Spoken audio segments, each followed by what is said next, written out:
A line on the map that divided India into two parts also tore through the hearts of millions. Bleeding hearts with the sky as the only roof. Homes, shops, workplaces, all snatched in one cruel stroke. But they were far luckier than hundreds of thousands. They survived the Partition massacre. How could they think of the loss of homes and shops as a tragedy, even if it took generations to build that wealth? They chose Delhi as their home and began to rebuild life. Meet Shanta Chopra, who saw India's partition at 26. For 64 years after she came to Delhi, she has seen the city change beyond recognition. Looking into the past of the city is like looking at her own pictures of youth. And to think that she came from Rawalpindi, her home after marriage, to Delhi in the June of 1947 on a vacation. We were very happy in Pakistan and we never thought that we would never be able to go back there. My family had a lot of property in Lahore and we lived in a palatial bungalow there. The grand old lady of 90 loves spending time with her daughter and grandson. She misses Lahore and her old house where she lived before marriage. With just this boundary wall, they haven't changed the house at all. She struggles with a spine problem and in the past few months has begun spending most of her days in bed. Politically alert, she can be heard discussing the nitty-gritty of hot issues. Congress end illegal mining in Karnataka. When young, she had a fondness for paint and brush. Coming from a well-to-do family, all of whom shifted to India after partition, she has seen too much to hang on to personal pain. Her face is a picture of calmness that comes with acceptance, though her eyes light up when she speaks about the past. Before leaving, the Britishers made such a mess of the country. If they hadn't divided the country, they wanted to make sure that Hindus and Muslims would never be able to live together again like they used to. We never felt that we were different. Her 60-year-old academician daughter, Madhu, recently went back to the house in Rawalpindi where she was born. She was just 8 months old at the time of partition. Personally, I experienced partition when I was 60. That's when I went back to Rawalpindi. And as luck would have it, I found the house where I was born. And that house is exactly as it was when my parents left it.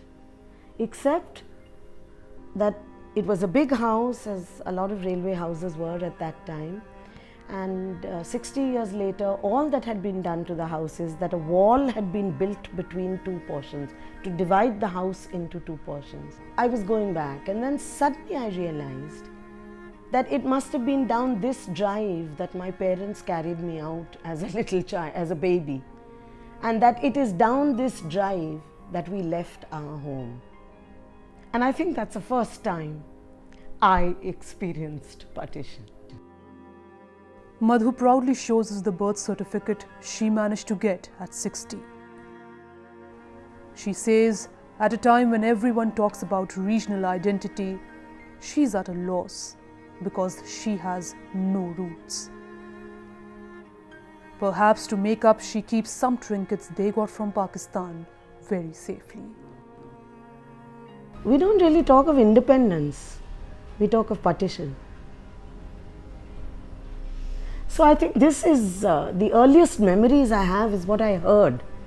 Lahore as this constant presence, this violence all being done in the name of religion, and this idea that yes, you know, we had got rid of the British, but we had lost a very significant part of ourselves. And my grandmother in particular, I'll never forget, she always used to say that ever since we left Pakistan, I can't eat.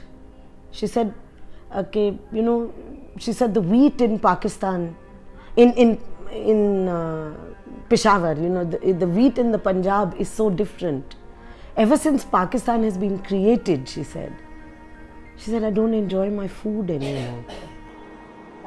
Madhu's son, Kanishk, is an architect. He was born at a time when economic issues were central to India's polity. That was 30 years ago. Born and brought up in Delhi, Kanishk, like most young urban Indians, moves easily between the traditional and the modern. He wears jeans and kurta and talks about equitable growth. For him, India's partition is just a historical event and not a personal tragedy. Partition becomes one event in that process, you know, which starts with the national movement and then with sort of nation building of India. I mean, it's tragic that you know, India and Pakistan, which has so much culturally, have to exist separately, but you know, that seems to be the reality of. So for me, I'm able to look at that as the reality of one's existence much more than the loss that, you know, my previous generation suffered. The new generation predictably cannot relate to the times gone by and all that went with the times. Kanishk has dreams for India and wants to make a difference.